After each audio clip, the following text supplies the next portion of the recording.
Hey Diana, I just want to thank you for having this meeting with me at Brookside Elementary.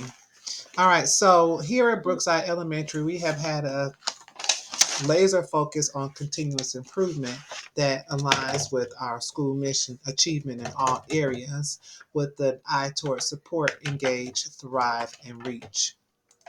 So I asked you to come to this meeting today because we need to have a quick conversation around our data meeting. You have been integral in supporting our students, and I want to applaud you on that. In our recent meeting, we did have some tension built up, and I wanted to discuss what I observed in the meeting. I observed uh, conversations that were based on gut and intuition. And so when we are having database conversations that are they need to be based on the data. And yes, gut and intuition is data, right? That is the behavior data or what we feel, and that is actually valid, right? But in order to move our school forward like we have been moving, we need to be competent in our data. We need to be responsible with data and then make data based, data informed decisions. What's happening is when we just go off a gut, we are being subjective and we are not allowing others to express themselves fully. Do you understand? Yes, I understand exactly what's going on. Yes. So as a veteran teacher, much like I'm a parent, so my personal children are in their 20s. So being in this elementary setting, Mhm. Being in this elementary setting, I have observed behaviors from elementary kids, and our kids are at most 12 years old, right? With my kids, my personal kids being 20, I've already seen what happens as a result of your parenting in elementary through middle school and through high school. And so I have this data and this historical reference built up in my mind about how things should go because I've already been through that cycle. In the same way, as a veteran teacher, you have historical data, you have insight, you have already seen a cycle of um, development based off your experience. But what happens is on our team, you don't have, everyone is not a veteran teacher, so they don't have the luxury of having historical data built up in them, right? And so we as veterans teachers or veteran parents then may bring in our biases towards others who don't have what we have. And in order to address those biases, we need to, as we have already doing, create um, create inquiry or create a community based perspective around these data conversations. So we have already established. Wait, we have already established that we're going to push in. We're going to have teachers push into our classrooms. We have already established the resources that we're going to use. We've even established data meeting norms. But I'm noticing that our meetings are going off the rail. What are you noticing? Oh, sure. Exactly.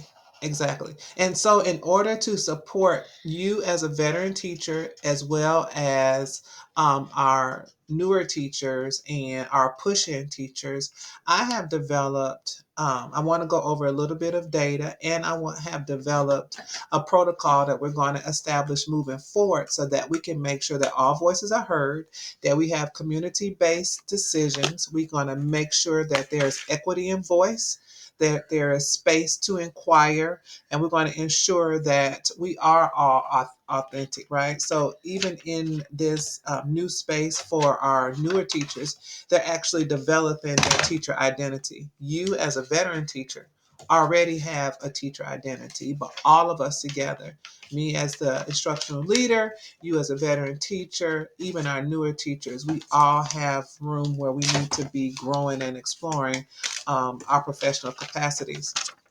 what's happening is that your colleagues are feeling not supported. They are feeling as if their voices are not heard, so they are disengaging. They, instead of thriving, they're actually striving and being pushed back, and actually feeling left out. So in order for all of us to ensure that our students are achieving, I want to address the elephant in the room, and that is the ability to um, objectively create a community-based perspective around leadership and data competencies in our building. Dashi.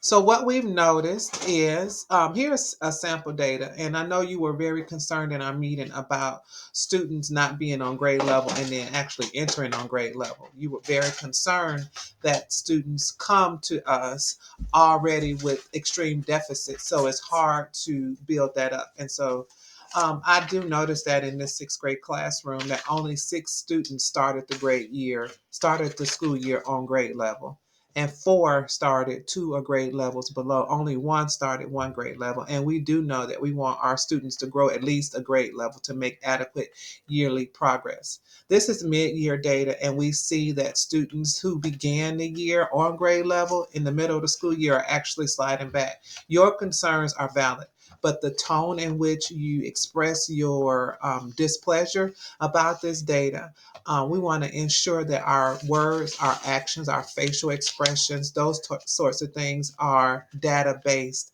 so that we can ensure that everyone on the team is involved. This data is actually um, troubling, and what we have established in our school can meet this need, right? Because our students not only come with instructional needs, they come with behavioral needs, right? Because we are educating the whole child. Yes, I understand. hmm I understand that being straightforward is the best way to be, right? And so, with this conversation is indeed straightforward. This is the data. The data does not look like I would want it to look. We only have like 1 or 2 students who began the year on sixth grade level and are still on sixth grade level. So, yes, it's troubling, but there is a way to say what we need to say to ensure that we have a community based perspective. So, in order for us to have a community based perspective and to ensure that all voices are heard, to ensure that, yes, veteran teachers their needs are being met, in that their classroom is a place where students are progressing, where they're making adequate yearly progress even in the beginning of the school year, and that our newer teachers are gathering that data to inform their professional practices. We're going to establish a new common collaboration protocol where we as a grade level team will have roles. This is much like us taking ownership over our roles in a very tangible way.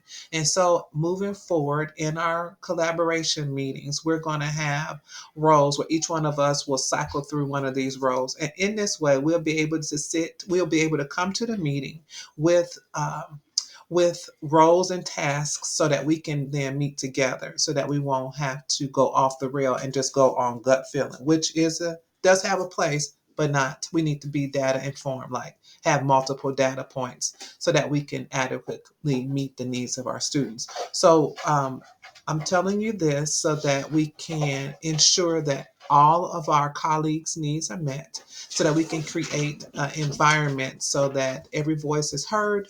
We can create an environment where students are actually being supported, engaged, thriving. We're reaching each student, whether they started on grade level or not.